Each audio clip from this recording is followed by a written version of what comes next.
18 na. So, ito ngayon yung agahan namin. Pahinga na po tayo.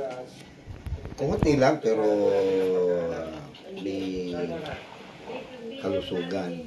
Ito, avocado, itlog, tsaka yung, ano ba yun? Kokoshi at black coffee. Ito, kokosi at black coffee. Ito, ano to?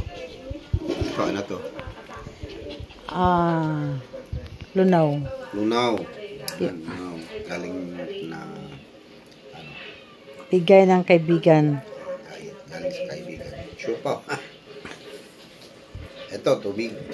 Ito, ayan, kokosi din.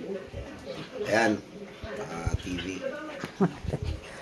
So, Bakit kasali ba yan? Kaya kumakain sila, kaya sinabayan na namin. So, yan lang muna guys. Kakain muna kami. Kasi mamaya darating yung mga kasama namin. Kasi magpa-practice kami. So, hanggang sa muli.